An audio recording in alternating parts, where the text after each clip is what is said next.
खुलुमबाय गोजोन फुंबिलिनि बयनिसिमबो गाहाम हामलायनायखौ जासिहरनाय थाबाय आं सिबि रानी ब्रह्म नोंथांमोनखौ एसबी बड निउज चेनेलाव गासैखौबो बरायबावनाय थाबाय नोंथांमोननि थाखाय आं गोदान मोनसे भिडिअ लानानै फैबावबाय अन्नानै भिडिअखौ जोबजासिम नायलांदो सोरखाराव थानायनि उनावबो UPPL दोलोनिफ्राय रिजाइन होबाय UPPL दोलोनि सासे MCLA सन्जय सरगियारि बिथाङा UPPL दोलोनिफ्राय रिजाइन होबाय UPPL नि प्राइमारि मेम्बारशिपखौ एंगारनायनि लाइजामखौ UPPL दोलोनि प्रेसिडेन्टनो गथायदों बिथाङा नाथाय गोहोआव थानायनि उनावबो मा जाहोननि थाखाय MCLA सन्जय सरगियारि बिथाङा UPPL दोलोखौ एंगारनो थांखि लाखो बेखौ दाबो जेबो रोखायै मिथिनो मोननाय जायाखै 2025 मायथाइयाव जानो गोनां BTC बिसायख'थिखौ लानानै बिथांना गुबुन थांखिफोर दं नामा एबा बिथाङा दोलो सोलायगोन नामा बेखौ लानानै साननो गोनां जादों बेनि अनगायैबो जायनाखि थांनाय बावैसो सान सिगांसो BJPनिफ्राय सासे MCLA सजल कुमार सिंहा आरो UPPL निफ्राय सायखं बसुमतारीनो EMनि बिबान होनाय जादोंमोन जेराव MCLA सन्जय सरगियारियाबो EMनि बिबान मोननो हागौ होननानै सावरायनायाव फैदोंमोन नाथाय बिथाङा EMनि बिबानखौ मोननो हायाखै बेफोर जाहोननि थाखाय दुखु मोननानै जानो हागौ बिथाङा दोलोखौ एंगारदों नाथाय मा जाहोननि थाखाय बिथाङा दोलो एंगारदों बेनि सायाव जेबो रोखा नङा मानोना मा जाहोननि थाखाय UPPL दोलोखौ एंगारदों बेनि सायाव जेबो रोखा फोरमायथ'वाखै सन्जय सरगियारिया ओजोंहाय BTCनि गाहाय प्रमद बर' बिथाङाबो मा जाहोननि थाखाय MCLA सन्जय सरगियारिया UPPL दोलोखौ एंगारदों बेखौ मिथिया होननानै फोरमायथिदों लोगोसे प्रमद बर' बिथाङा बुंथिदों दि दोलो एंगारनाया बिथांनि खोथा जानो हागौ बिथाङा माखौबा दुखु मोननानै बे थांखिखौ लादों होननानै बुंथियो बिथाङा बेखौ दोलोनि गेजेराव सावरायनाय जागोन होननानैबो बुंथिदों प्रमद बर' बिथाङा बे खेबाव मोसौनि फालांगि नङा बे खेबाव मैसोनि फालांगि खालामनानै हमजादों बङाइगाव रेलवे स्टेशनाव हमनो हादों मा 20 मैसो रेलगारिनि दाब्याव सोनानै लाबोखोमादोंमोन मा 20 मैसोखौ उत्तर प्रदेशनिफ्राय मेघालय फारसे लांनो नागिरदोंमोन उत्तर प्रदेशनिफ्राय निउ बङाइगावसिम रेलनि गेजेरजों लाबोदोंमोन निउ बङाइगाव स्टेशननिफ्राय ट्राकजों जलेश्वर जानानै मेघालय फारसे थांनो थाखाय लाहार फाहार खालामदोंमोन बेयावनो निउ बङाइगाव रेलवे स्टेशनाव हमनो हादों मा 20 आयेन बेरेखायै लाबोनाय मैसोखौ मोसौनि अनगायैबो मैसोनिबो सिखाव फालांगि जायो होननानै खोनानो मोननाय लेखायै खौरां मोननानै रेल दाब्याव सिग्रोमदोंमोन बेनि उनावनो मा 20 मैसोखौ हमनो हादों होननानै फोरमायथिदों जेराव मोनसे दाब्याव मा 10 मैसो बा मोसौ लाबोनो हानायनिल' गनायथि दं बा राहा दं नाथाय सिखाव फालांगिरिया मा 20 मैसोखौ आयेन बेरेखायै लानानै फैदोंमोन बेजों लोगोसे जानाय लोंनायनि जेबो राहा गैयामोन आरो मेडिकेलनिबो जेबो राहा गैयामोन साननैनिफ्रायनो जानाय लोंनाय गैयालासे आयेन बेरेखायै मैसोखौ बेबायदि दाब्बानि सिङाव लानानै फैदों होननानै फोरमायथिदों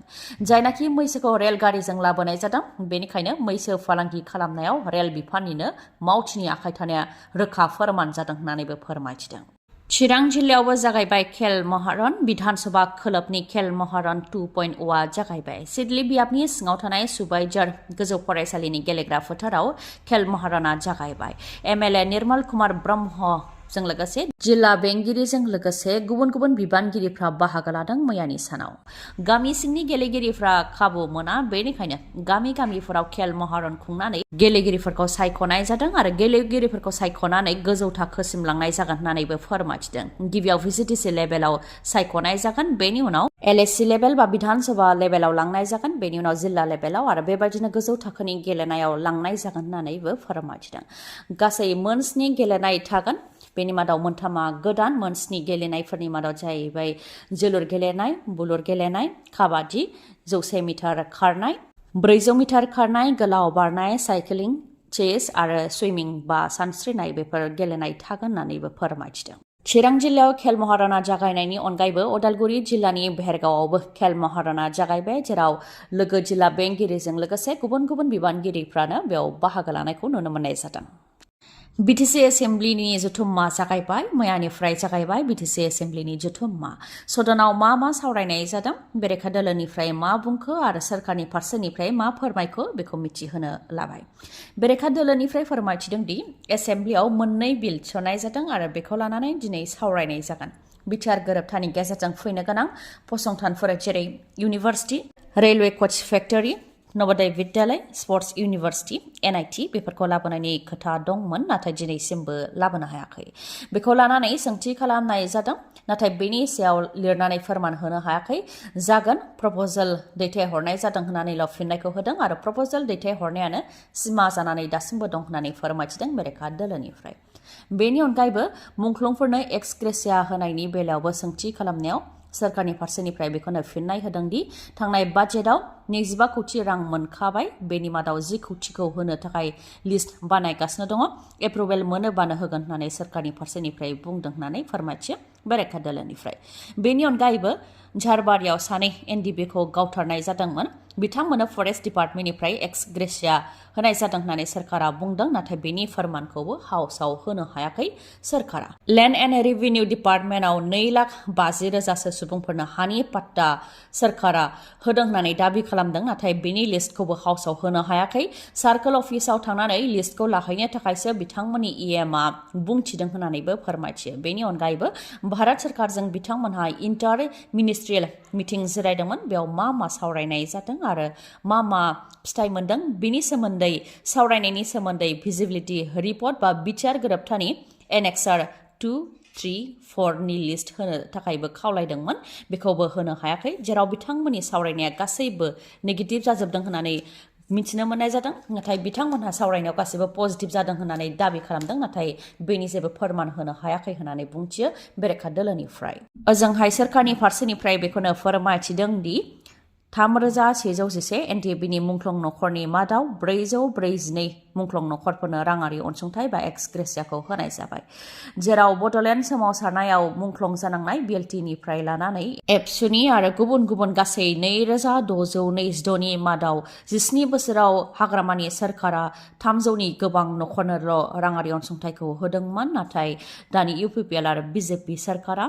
3,111 एनडिबि मुंख्लं नखरफोरनि मादाव 442 नखरनो होबाय होननानै फोरमायथिदों बेनि अनगायैबो 2,59,674 नखरनो हानि पट्टाखौ होनाय जाबाय आरो बेनि लिस्टखौ बुंथिगिरिनि आखायाव होनाय जादों होननानैबो फोरमायथिदों सरकारनि फारसेनिफ्राय फोरमायथिनो गोनांदि मैयानि सानाव लेन्ड एन्ड रेभिनिउ डिपार्टमेन्ट आरो वाटार रिसर्स डिपार्टमेन्ट बे मोननै बिलखौ थिसननाय जादों अट' रिक्सा सालायग्राफोरनि थाखाय 5 रादाय फोसावदों जुदि फेब्रुवारि दानाव आम आदमी पार्टीनि सरकार फैयो अब्ला बे 5 रादायखौ मावफुंनानै होनो थाखाय खोथा होदों दिल्लीनि आम आदमी पार्टी दोलोआ अदेबानि दिल्ली सरकारा 5 रादायफोरानो जाहैबाय जायनाखि अट' रिक्सा सालायग्राफ्रा दुखुथिया जायो बेनिखायनो बिथांमोननि फिसाजो बिलाइनाय समाव 1 लाख रां होनो थाखाय रादाय होदों बेनि अनगायैबो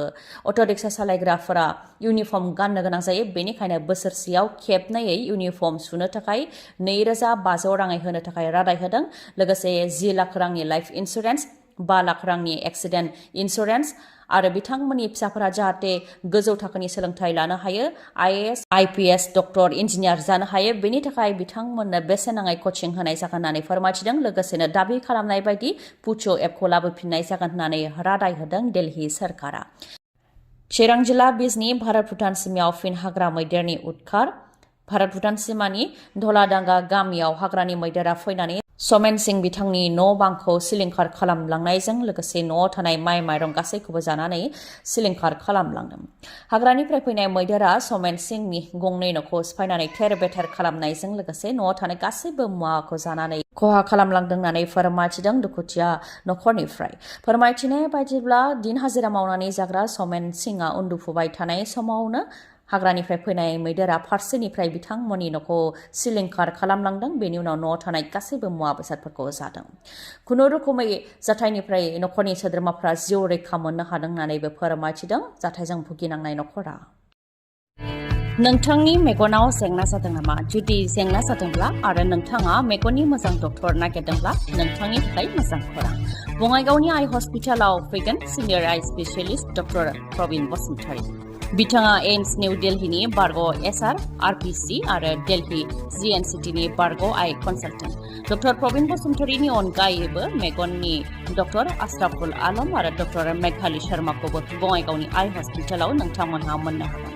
लोगोसेनो कम्पिउटार पेकनि गेजेरजों केटारेक्ट सार्जारि खालामनो हागोन जेराव जेबो सानाय गैयालासे सुथेनाय गैयालासे आरो गोख्रैनो गाहामाव फैफिननायखौ नोंथांमोनहा मोननो हागोन आबुं थङा जाहैबाय बङाइगाव लवार आसाम हस्पिटालनि उल्था दिगाव बास स्टेन्डनि साखाथियाव फुंनि 10 रिंगानिफ्राय मोनाबिलि 7 रिंगासिम मेगननि डक्टरखौ मोननो हागोन बे बङाइगावनि आइ हस्पिटालाव माबाफोर सुलुं लानो गोसो दंबावोबा नोंथांमोनहा 6900949900 बे नाम्बाराव खौरां लाहरनो हागोन गोजोन्थों